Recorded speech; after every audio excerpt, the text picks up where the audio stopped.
Bismillahirrahmanirrahim. Assalamu alaikum, everyone, and Eid Mubarak. I hope everyone had a wonderful Eid wherever you are. And right before this, I was listening to CNN and people reporting that there are like these crazy parties happening all around the world, or not around the world, around the U.S. Like people are gathering and doing unbelievable things. So I hope you're being safe wherever you are. I'm so excited that we're here again for another session. We definitely missed all of you. It was really, we were getting into a groove. Oh, of course. I still haven't learned. Oh. You have no idea what I'm saying. All right.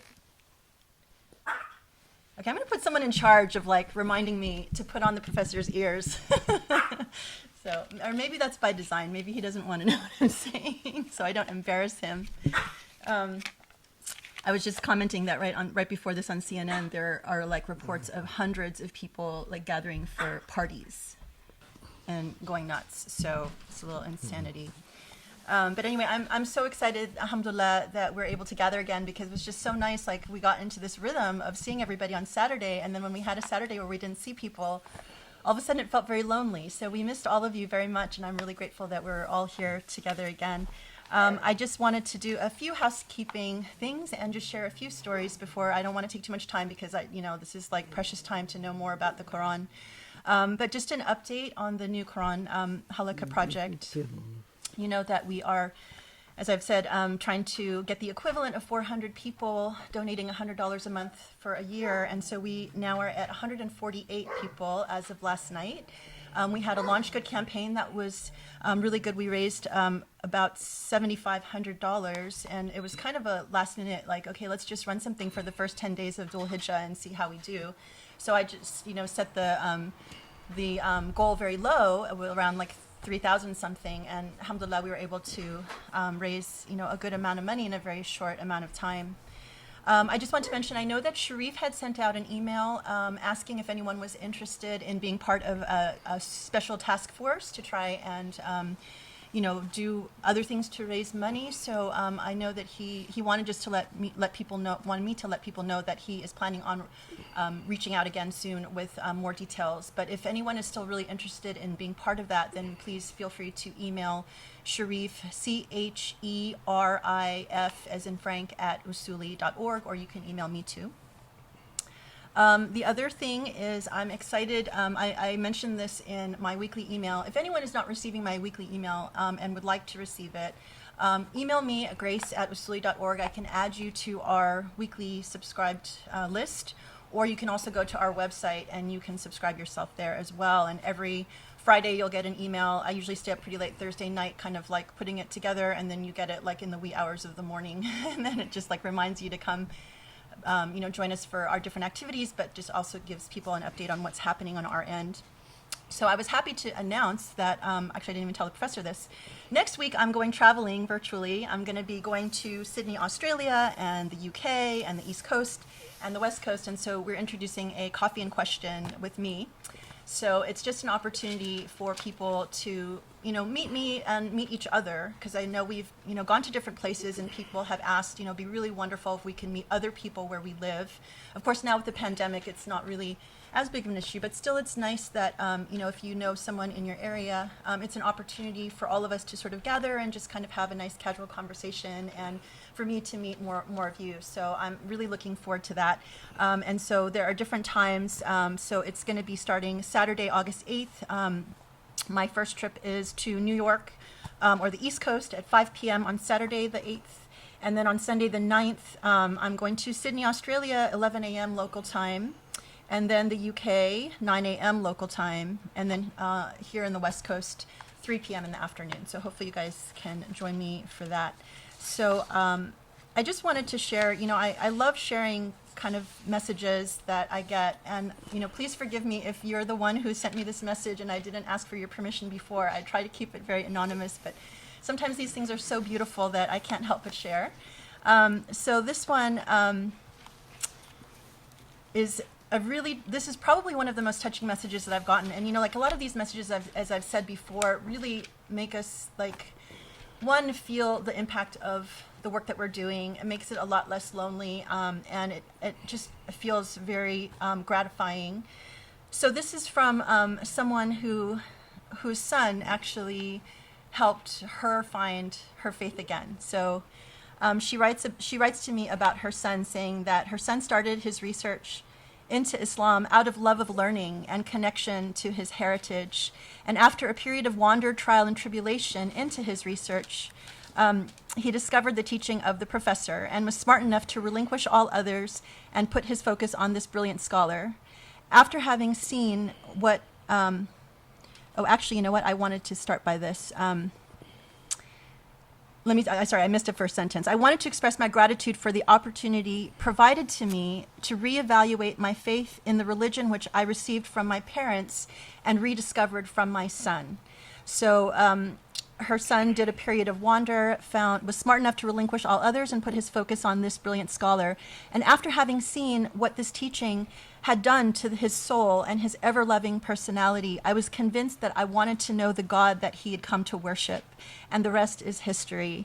So we're so grateful to receive the blessings of the professor's teaching through your gracious generosity of sharing this online. So I just thought it was so beautiful that, you know, this person had an opportunity to rethink what she discovered from her parents through her son. And that's like a dream that I think every parent shares, is just, you know, always praying that their children will stay close.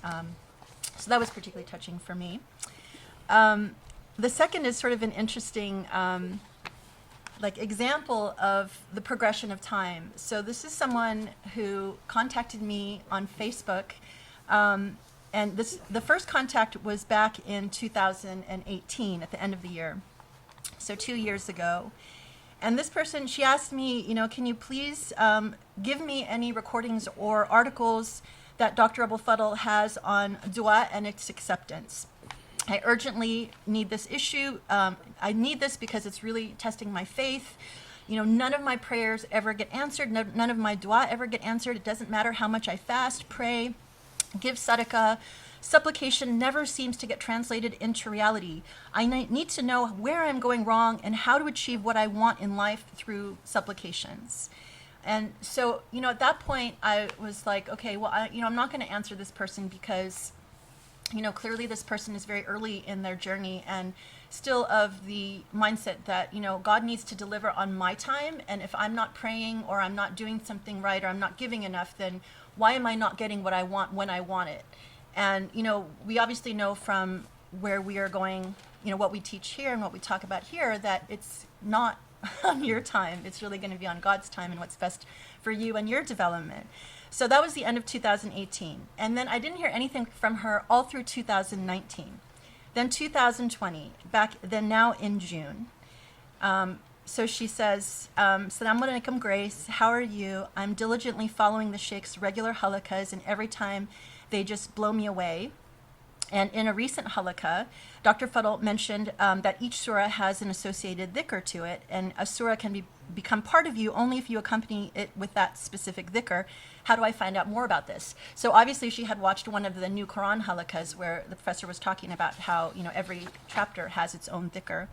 So I told her about the New Quran project and how we're trying to raise money for it, and then she thanked me and said that she, you know, was going to donate. So just this past week, she wrote me and said, Dear Grace, I want to share something with you. I am a 40-year-old woman who was going through a tough time for many, many years, and no amount of prayer or sadaqah helped.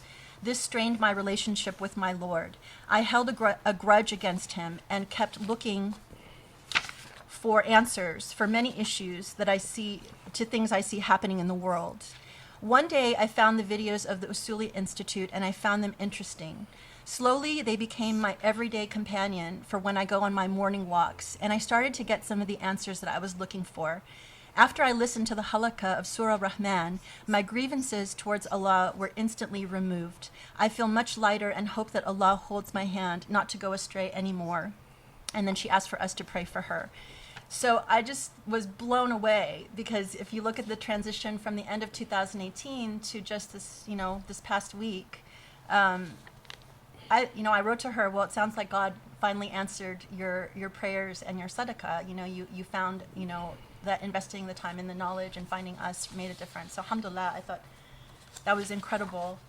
And my last story, actually, I was like looking at those two, and I thought to myself, just right before the Halaqa started, I wish I had just one more to round it out so I could have 3 examples. And then literally, like, not within 5 minutes, my email like went off, and God answered my prayer. So I thought, I didn't even have time to print it out, so I'm going to read it to you from my phone. So this was an amazing email that I literally just received not half an hour ago. So, Dear Grace, I just wanted to share that I have almost caught up with the recent flurry of Quran halaqas. I still have Surah Rahman to experience, which I hoped I would have seen before tonight's halaqa. However, at least now I have one more thing to look forward to. I would say that the most of my experience of the Quran has been one of aiming to understand the theoretical exegesis of it. What the professor has really presented to me through these halaqas is the character of the Quran. He has made it come alive. I find that the times we are most receptive to truths are during hardships, when one's ego is humbled. On a global level, we are in the midst of an unprecedented event that has revealed and highlighted so many injustices, and for me, on a personal level, going through a difficult situation, these halaqas are my anchor. During the Quran halaqa on Surah Hadid, when the professor reeled off a list of hardships that perhaps require us to be like iron, he mentioned a few terrible things like the death of a child and bereavements, etc. It sounded like he got to the end of the list, and I remember thinking, well, what about a divorce? And then after a pause, he said it. I felt relieved because I was helped so much by that halaqa with my personal circumstances going through a divorce, and in that moment I felt so comforted as if it was almost the professor was talking directly to me. I think I prayed Allah to bless the professor about 1,000 times in the following few seconds. Anyway, I just wanted to share that with you, and I look forward to the next session. So, alhamdulillah, we do get a lot of messages like that where people say that they feel like God is speaking to them directly through these things. So I just wanted to share those, and I just, thank you from the bottom of my heart. They mean so much. I mean, it's like when you hear these stories of changes that you make in people's lives, it just, I can't even, I don't have words to express how much it means. But thank you so much, and I'm always happy and honored to hear your stories. So if you want to share, we'd be very happy to know. And again, I apologize if you become sort of my unwitting example of things that go on. So forgive me for if I shared something that was uncomfortable to anyone, but thank you all. So with that, I forgot my notebook. Oh. I need to go get it. Do you know where it is, or can I get it for you? You're not going to recognize that. Okay. So Professor needs to go grab his notebook. Okay. Assalamu alaikum, Eid Mubarak, Grace. Assalamu alaikum. I just wanted to check, you had talked about the virtual global kind of tour that you're going to be doing. Yes. And we're invited for that, to be able to join you on those. Oh, of course. Yes, please. I would love that. So, and you can join at any time that's convenient for you. So, it's better if you can join wherever, where your time is, so that if the pandemic ever ends, then you actually, might know people in your area. But that would be fabulous. Okay. Yeah. Are you going to, I apologize if I forgot that, did you already send a list? Because you were mentioning I did. Yeah, so it's, if you get our weekly email, it's in there. So I listed, so I listed the times. Yeah, so hopefully, it'll be a chance. I'm hoping that it'll be an opportunity where everyone can kind of say a little bit about themselves too, and that way, people can get to know one another, and then hopefully we can create a group. And in the big scheme of things, I would be super excited. We're talking about my travel. We're talking about my travel plans next week. It would be really cool to create sort of support clusters, right? So, and if these communities can grow, I know there are a lot of people in the UK that follow what we do. If we had a community of Usuli people in the UK, for example, we could even set up, direct events between UK people. Not that we, obviously other people could watch, but just to have really cool communities, and then we could start pitting you guys against each other and having competitions, who can read the most, or who can raise them. It never ends. But the thing that is really beautiful, I think, with the pandemic, it's really lovely that we have been able to connect with so many people, and it's different. We were talking about this the other night. When we really were just having people come to Los Angeles, we were really just limited to one geographic location. We didn't really have people dial in. So, this way we really find I think people who have, like traversed a lot of common ground, right? Because I think that when people come and find Usuli, they've gone through, they've gone through a search. They're looking for something different, and so that shared experience, it gives people a nice commonality. And so I think, even though it's not a ton of people, I think that the experiences are really just so valuable. And when you put those people together, it's something very beautiful. So, I hope to create more of that through those kinds of interactions. So yeah, definitely, please join me. Okay. Shall we start? All right. If everybody could mute their mics, please. Make a good start. Okay. You can take this off if it's bothering you. Okay.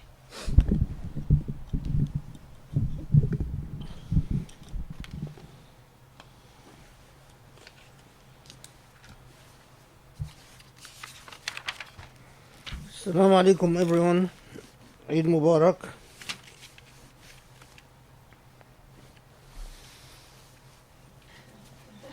Thank you for the wave. Bismillah ar-Rahman ar-Rahim. اللهم اشرح لي صدري ويسر لي امري واحلل عقدة من لساني يفقهوا قولي. اللهم صل وسلم وبارك على محمد وعلى اله واصحابه يا رب العالمين. Okay, so inshallah we will be doing Surah Al Sajdah. I don't know if Grace had already mentioned this.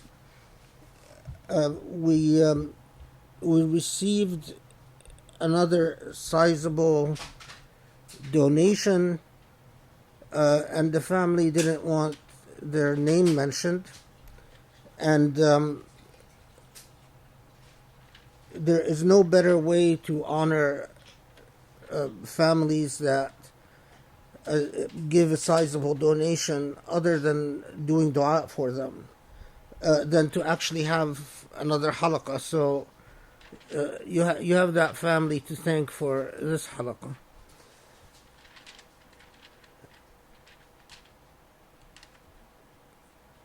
Alhamdulillah. I pray that inshallah that this project is able to get off the ground. I can't imagine something more important for contemporary Muslims than understanding the Quran.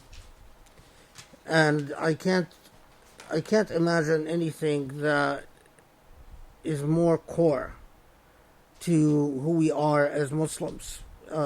It's really quite simple. If we have a relationship with the Quran, then we have a relationship with God, and then we are on the right track. Even if on here every now and then our ijtihad on things is wrong, but a relationship with God allows us to continue on with the process of ijtihad and to engage the possibility of Allah's blessings, barakatullah, and muwalatullah, Allah's aid. If we don't have a relationship with the Quran, then we're marching in the dark. We might pray for Sirat al-Mustaqim. We might be saying all the time, Ihdina Sirat al-Mustaqim. That's what we do in every salah, right? We read the Fatiha, we ask Allah to give us a Sirat al-Mustaqim, the straight path. But the truth of the matter is, without a relationship with the Quran, your prayer is nothing more than wishful thinking. And you don't have the mechanisms to interrogate and to think carefully about whether in fact you are on a Sirat al-Mustaqim or some other Sirat, some other path. it is really only a relationship with the Quran that allows you that.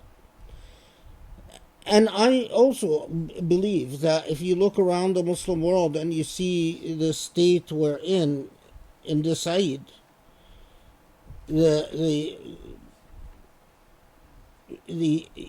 something as basic and as elementary as the genocide that is going on in China, the genocide that we didn't learn anything from that went on in Bosnia, the so many genocides perpetuated against Muslims in around the globe. This Eid, we were greeted this Eid with thousands of Jewish settlers storming the Aqsa Mosque, which since Donald Trump came to power, the Jewish settlers protected by Israeli police have become it has become an actual regular habit. They regularly storm the Aqsa Mosque, and when Palestinians try to resist or defend or propel them, they are arrested and charged and imprisoned. And if you look around the Muslim world, then you see the absolute lack of reaction. Or you look around the Muslim world and you see the genocidal tragedy going on in Yemen, the curse of al-Dawa'ish or ISIS or whatever you choose to call them, that plague that has afflicted the Ummah. You see the state of the lack of value to human life that we see in Iraq and Syria and Libya and Yemen and so on. After all of these years, I have become firmly convinced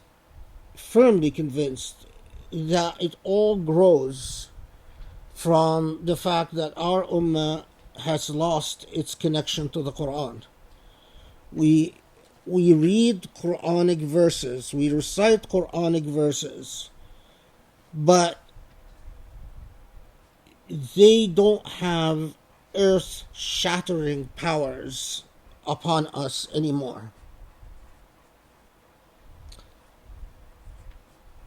And we'll talk about that. The reason I talk about this, because Surah Al Sajdah deals with this very topic, and I'll show you how, inshallah.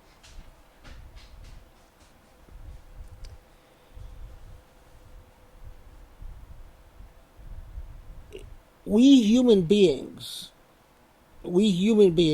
have a miraculous thing that Allah has given us called consciousness.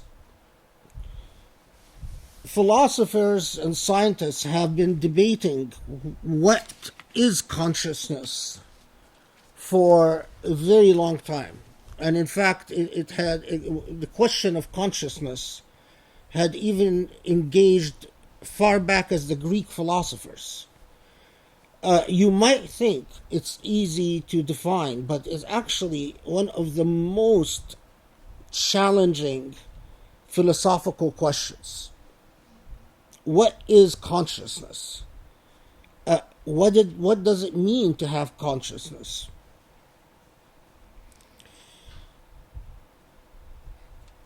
Because how you define it philosophically will have numerous ethical implications upon the way you navigate life. Whether all states of consciousness are equally valid or equally worthwhile or equally recognizable. At what point can we say that consciousness no longer exists? So, we all know people who were afflicted with diseases where step by step they lost their memory, for instance.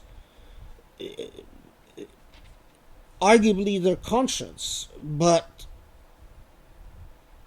their memory bank, whatever defined them as a human being, is gone. If the human consciousness is equal to the consciousness of a sheep or a goat, then by what right can you eat a sheep or goat? Can we say that humans have consciousness but animals don't have consciousness? Can you say that animals have consciousness but plants don't have consciousness? How about something like the coronavirus? Does that virus have consciousness? And if so, then can we exterminate that virus without an ethical pause? But if you say a virus doesn't have consciousness, then we go back to that question, well, how do you define consciousness? In addition to consciousness, we have that remarkable thing called free will. Is that by making a decision, if you can even imagine a dog, and the dog likes balls. Our dogs like balls, or at least some of them. And a dog is sitting and sees a ball and goes after the ball and picks up the ball in the dog's mouth.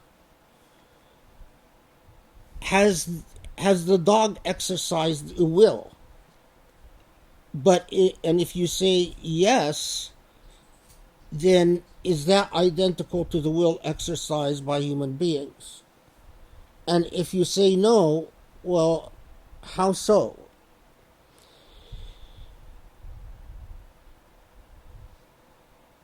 Is acting upon instinct or whim a will?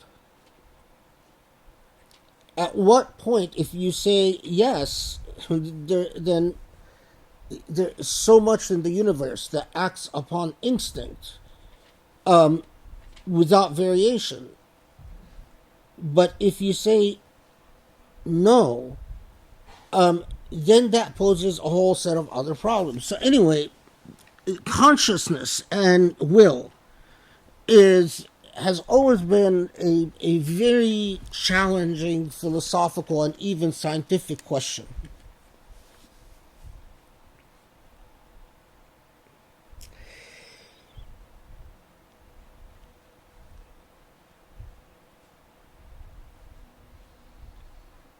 Now,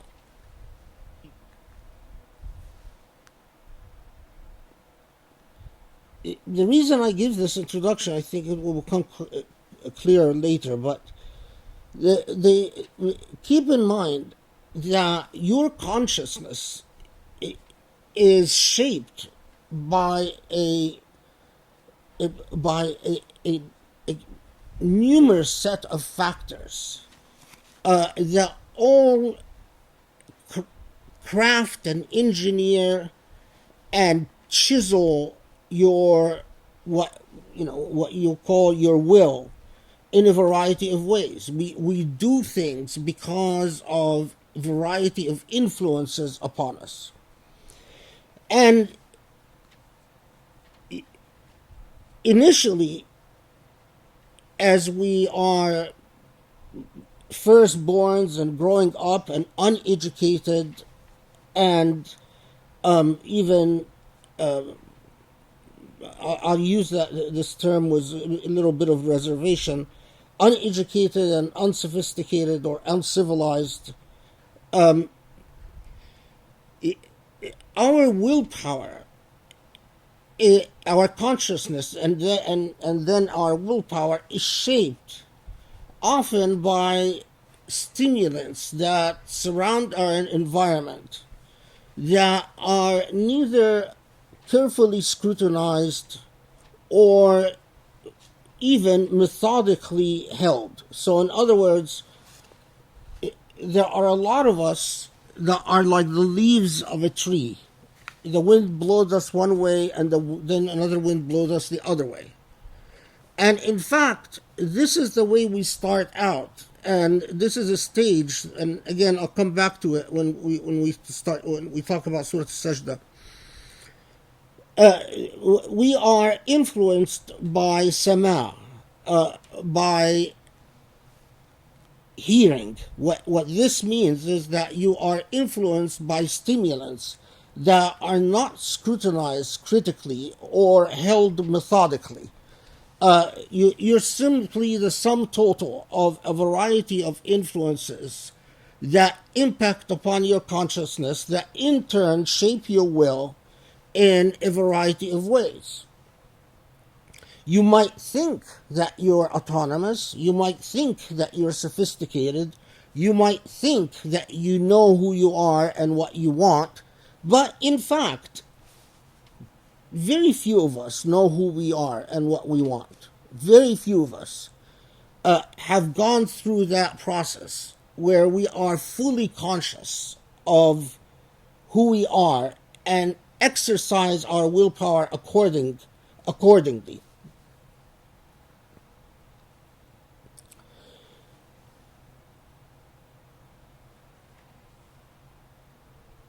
So at the most basic level, what shapes your orientation? What shapes your avoid or claimed tastes, your likes and dislikes, what repulses you and what doesn't repulse you, what you consider to be appropriate or consider to be inappropriate?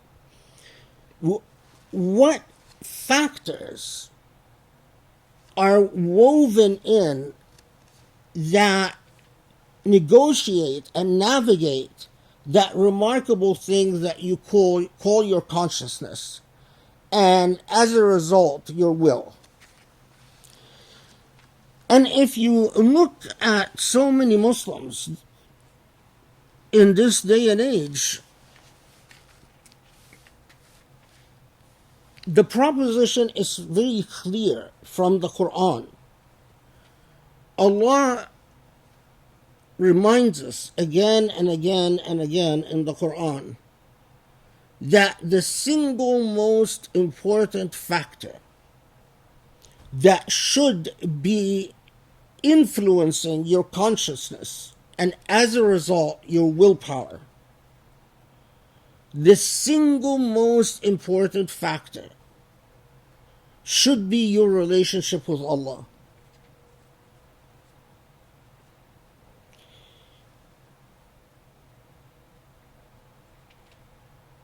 The single most important factor should be your relationship with Allah.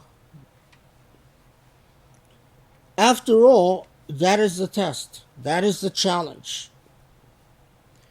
But how can you have a relationship with Allah if that relationship is not structured and channeled through the revelation? If your relationship with Allah is not channeled through the revelation, through the Quran, and note here I'm saying the Quran, not Islamic law, not the Sharia. For our purposes, we'll just define Sharia as Islamic law.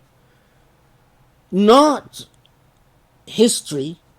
Even if your relationship with Allah is negotiated and channeled through the Hadith and Sunnah.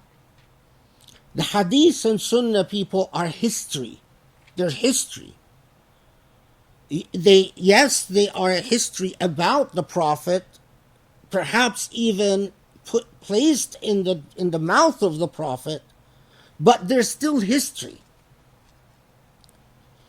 The Quran is not history. The Quran is a living text. The Quran and the author of the Quran is not dead.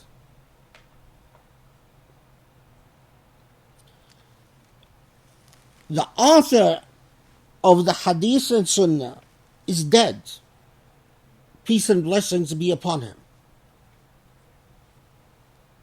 But as honorable and as inspiring and as beautiful as he was,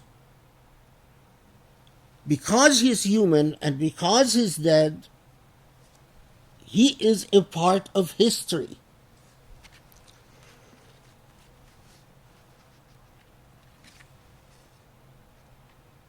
Be on guard whether you channel your relationship to Allah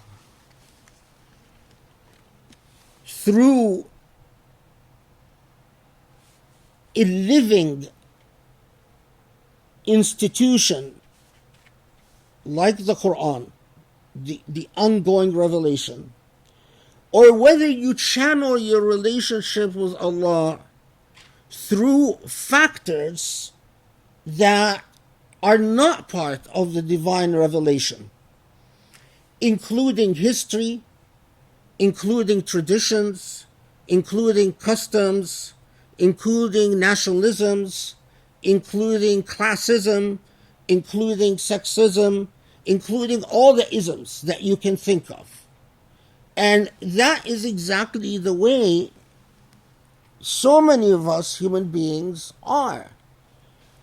We believe or we claim that we have a relationship with Allah, but if you look at that relationship, you discover that it is channeled through our reading of history, which, it could be very good, it could be excellent, it could be very bad, it could be horrible, but nevertheless, it's a dead instrumentality.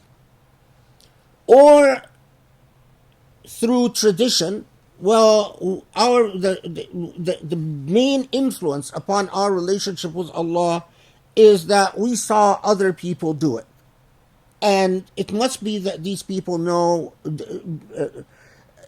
It must be that those people are in the know. It must be that these people know what they're doing, so that's how I do it. But there are also worse possibilities, because so many of us, we claim to channel our relationship with Allah, but in fact, if you journey with the Quran, you discover that your only true God is yourself, that you've really been a self-idolater for a good part of your life, that you really worship yourself. And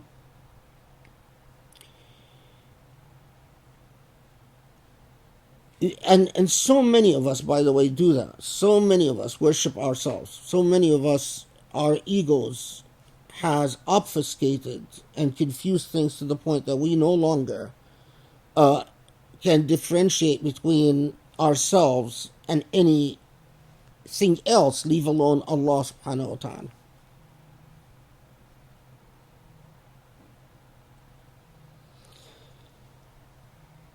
So you take the Muslim Ummah and you ask that simple question: to what extent is that Muslim Ummah, in its value systems, in its decision-making processes, in its state of consciousness, in the willpower that follows from that state of consciousness, to what extent is it shaped, influenced, or possibly crafted by the Quran? And if the answer is very little, because we really don't understand the Quran, then we are in serious trouble. And I think the state of the Muslim Ummah today is the biggest proof that when the Quran tells us that the Prophet ﷺ complains to God, my ummah اتخذوا هذا القرآن مهجورا, that my ummah has abandoned this Quran. That's precisely the type of situation that we see. So, a lot of these themes will come back through Surah Al Sajdah. But before we get there,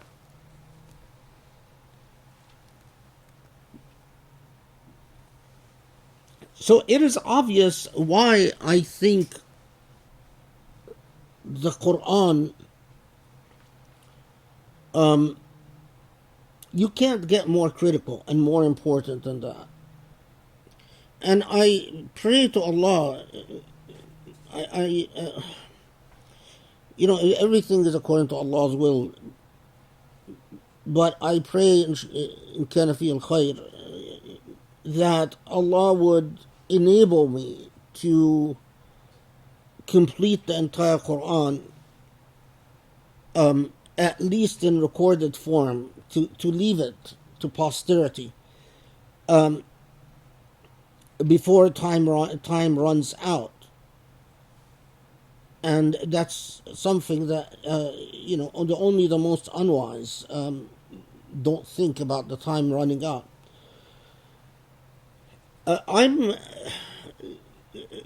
Both Grace and Sharif have urged me to not do the traditional halaqas anymore, and to replace the traditional halaqas with this halaqa. In other words, every date we have for the traditional halaqa, instead of doing what we've been doing in the past, to just present yet a new surah. My hesitation about this is that I know that, if we do a surah once every month, I don't think I'm going to live long enough to complete the Quran.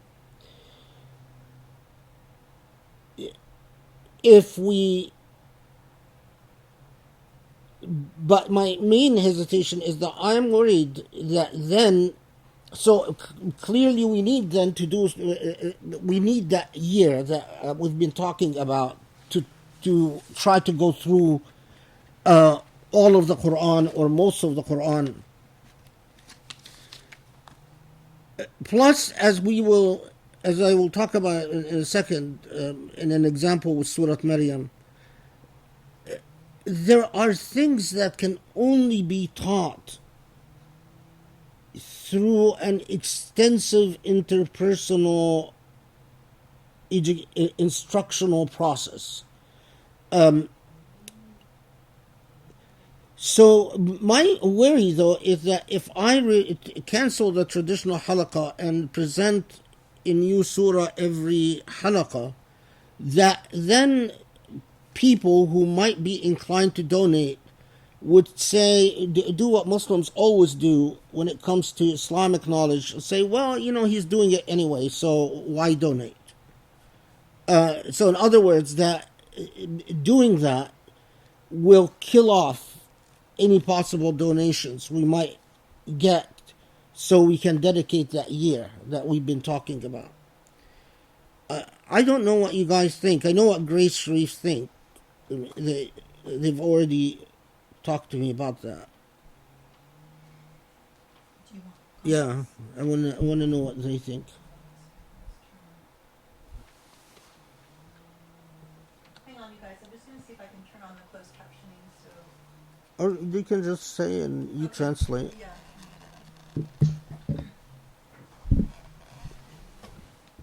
Was I clear about my concern? Or? Yeah.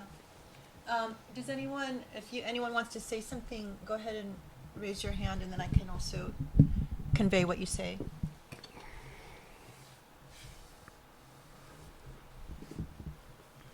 I noticed that a lot of people were nodding their head when you said that you're worried about people not donating anymore because it continues anyway. Yeah, so I mean, the bottom line is because we do have a traditional halaqa date coming up. I want to know: do I keep on with the traditional halaqas, or do I cancel the traditional halaqas and do this instead? And but if so, is that going to kill the donations? So Rami commented that he agrees with me and Sharif, and Enjim had a comment. Enjim, do you want to just state what your suggestion is? Sure. So like yeah, so one of the thoughts that came to my mind is that if there was kind of a way to do something in between, if you want to do something in between, so that you're not also having to completely bring a full stop to it until you get the full funding, but neither are you having to completely replace the halaqa and just say, you know, we're going to do this. And I mean, I have a lot of respect for the amount of effort and energy that this work is taking. And so I'm thinking in my head that you could almost do a kind of a membership situation where people who give a certain amount of money, or people who are able to help raise a certain amount of money, can continue to do kind of come in and do this in a more closed circle. And people who are giving those donations are invited into that. That's what I'm thinking of. I don't know if you guys like that idea at all, but that way you don't have to feel like, you know, you're giving it for free. And I'm not trying to make this into a money-making scheme, but I understand what is at stake here if we can't raise those funds. So I'm just thinking there might be a way to tweak this so that it's done to where you do this kind of very specific project piece, you know, more gradually as we're working towards getting more funding, that you also kind of make it a little more exclusive and let people know that, look, I've given you pictures. Now you can join into this if you're able to help with funding what you have to get this underway and maybe make it into a proper full-blown project that happens. I don't know if that helps. Are you able to read? There's like a little bit of. No, it's too far away. But Okay. I can't pull it. No, I can't pull it. Okay, hang on. Let me read some of the comments that people put in the chat. Okay. I gotta get rid of this too. So it says. Grace, I have a suggestion to Grace. Oh yeah. Go ahead, Zezin. Actually, yeah. If you guys, Can you? you know what? It is better if you put it in the chat, and then I can read it. I think that'll be more efficient. So okay, Serene says if that's your concern, that means that we should only be more rigorous with collecting funding. However, people need to hear this information more than the traditional halakha, since this is innovative, unique, and eye-opening, while we have other videos from other scholars going over traditional text.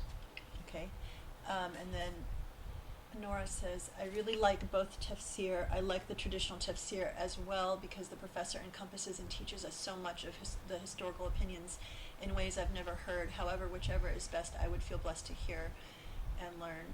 Cheyenne says, I think some of this conversation ought to be had in the task force meeting that Sharif is trying to arrange. That being said, I definitely am pro new Quran halakha. okay. Sorry, let me just make sure I didn't miss anybody else. Did anybody else want to make comments in the chat that I should share with the professor? Hi guys, I'm just typing something now. Okay. Go ahead, Joe. That's fine.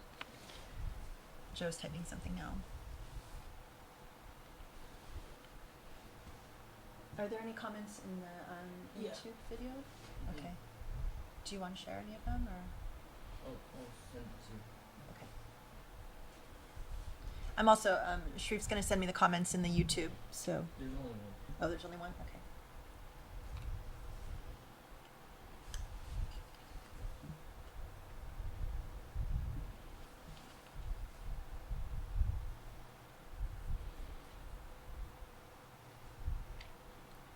You can take a picture of it and send it to me that way. I did. Oh, okay.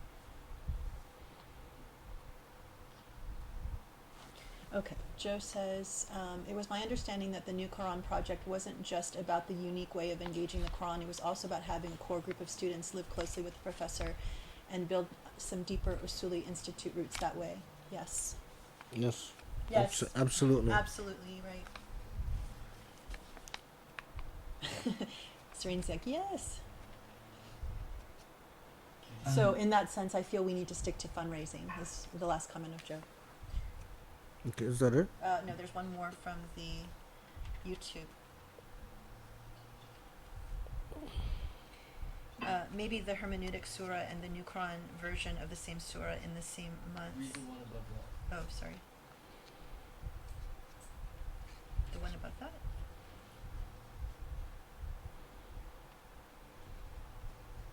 Oh, sorry, never mind. That is the one above that. Okay. Maybe the hermeneutic surah and the New Quran version of the same surah in the same month. For example, if you're doing Surah Sajdah in August, would you be able to do the hermeneutic version as well? Yeah, that's very tough. That's very, very tough. Because the traditional halaqas are long enough as it is, and yeah, no, that would be rather challenging. Well, I mean, the reason this is sort of a bit pressing is because we do have a traditional halaqa coming up in August. Yeah, the second week of August. Yeah, and I've been praying about whether to do another surah in the traditional sense. Okay, well, let's continue talking about it, and if you have any further thoughts, just email Grace or Sharif, and There's one. Okay, hold on. and I know There's two more comments there's a here. task force, right? Yeah, there's going to be a task force. So Zezan says, my concern is from the content point of view. If the surah is the long surah, doing the new method, in my opinion, will be too difficult to cover each surah for each meeting because normally it has many topics. If the surah is short, it may be easier to cover for each halaqa. And then Enjam says, yes, I would be fine with whatever you all decide. If fundraising has to be the only focus now, then so be it. Perhaps it's meant to be. Okay. Well, I think that was helpful, right? Okay.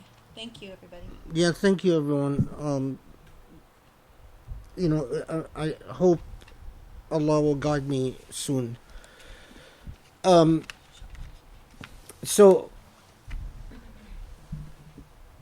I was actually struggling this week whether to present Surah Maryam or Surah Al Sajdah. And before we jump into Surah Al Sajdah, I want to say something about Surah Maryam. The reason I was struggling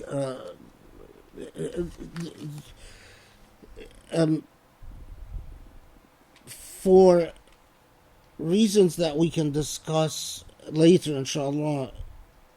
Surah, I've always felt a level of passion.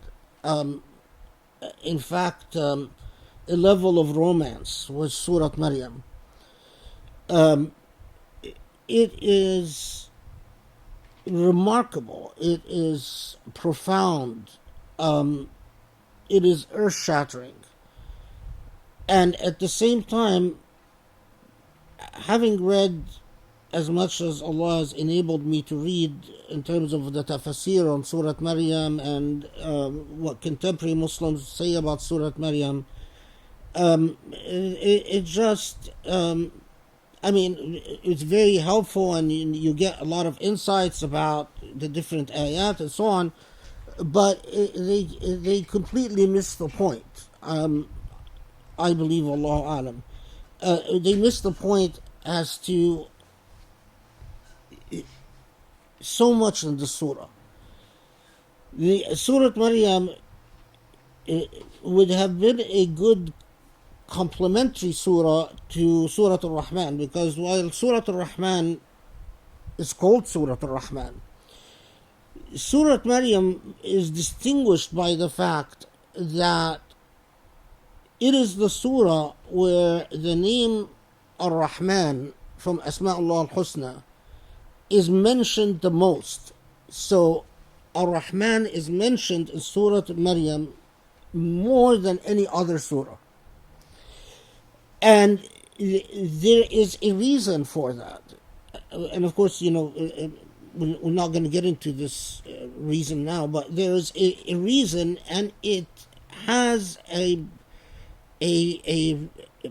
very profound, multi-layered purposes in terms of Islam's relationship to Christian revelation, and the remarkable way that the Quran deals with Maryam when you compare that Quranic treatment of Maryam with what you find, for instance, in the Gospel of Luke, and there are certain parallels between Maryam in the Quran and Maryam in Luke, but the differences are far more fascinating.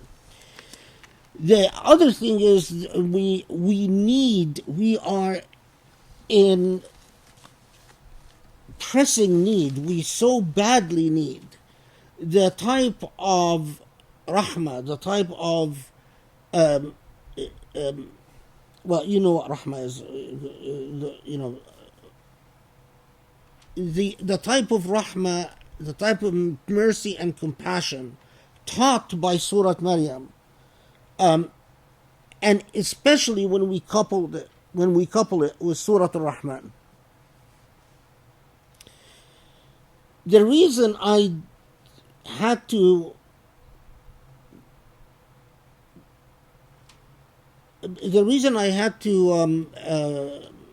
I would say reluctantly abandon my plans to do Surah Maryam is that this is one surah among several, but this is one example of a surah that really should not be presented the way we presented Surah Al-Rahman or Al-Jathiyah or Al Sajdah.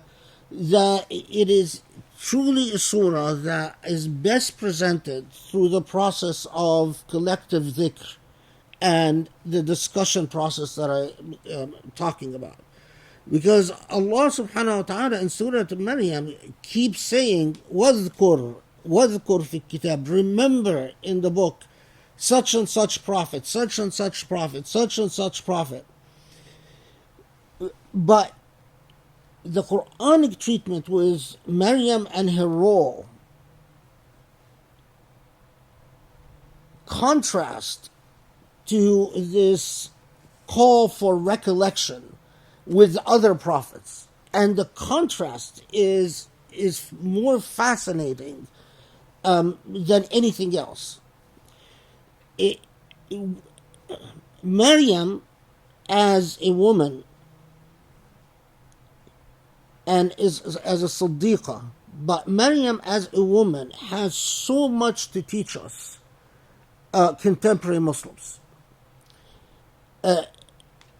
In terms of so much, her strength, her understanding of God, her understanding of her role, it is an inspiring model in every sense of the word. And again, while in the Islamic tradition you find many scholars who've written about Maryam and debated whether she was a prophet or whether she was a Siddiqah, a sort of a holy person, but not a prophet. While again earlier generations of Muslims took that very seriously and had these debates and wrote about the type of role model that Maryam offered and so on, the figure of Maryam and the role of Surah Maryam is completely empty in the modern Muslim world. And instead of doing what earlier generations have done, and that is to take the character of Maryam and then complement it with other female characters like Khadija, like Fatima al-Zahra, like Aisha, and through that create an active, energetic dynamic for understanding of the role of women in society. So again, in pre-modern Islam, you find many scholars who've written about Fatima al-Zahra and Maryam, or Khadija and Maryam, or Maryam and all three, or Maryam and all four, including Aisha, if that was there. In the contemporary age, with all the stuff that we hear about gender all the time, that has been completely lost. To our great harm, to our great loss, because you can't imagine what our ummah lost when it lost the feminine model and it commercialized women, commodified women, like all modernity has done. Commodified women presumptively as body parts, and then the struggle became, well, to accept women as something other than body parts, which is struggle, which is, it's like the rules of the game are flawed. It's an already unhealthy and unsound dynamic because it was defined wrongly in the first place. Body parts or not body parts. Very different from the Quranic treatment of gender. But, alas, I want students to experience with me praying on Surah Maryam, to experience the emergence of the gendered model, to have the types of conversations that you need to have about Fatima al-Zahra, Khadija, Aisha, and Maryam. And that's a much more involved process, as you can imagine. So, after struggling with it and being harassed about it by Grace, do Surah Maryam, do Surah Maryam, do Surah Maryam. Of course, she would write it on papers and hold it up every time I see her. She writes it on paper, do Surah Maryam. I just, yeah. So, if you want to consider that a teaser, because Grace said, oh, you're teasing us, you can't do that. Well, I need someone to talk to. But, I talked to her because yeah, so anyway. So if you want to, this again, I think as one of you noted, I don't know when in our modern history there will be another opportunity like this. And not because I'm so wonderful. I'm not. Yes, you are. No, I'm not. But we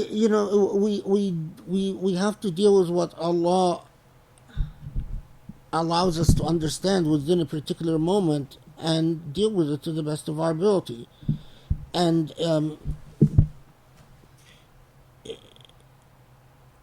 yeah, I lose sleep over the possibility of going to my grave and not unloading, because I don't know how long we're going to have to wait before. Okay.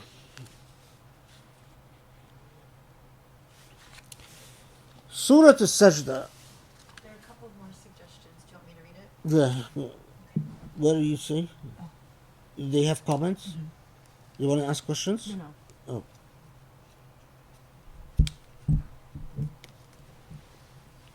Just a few last comments before we move on. These were related to what you were asking.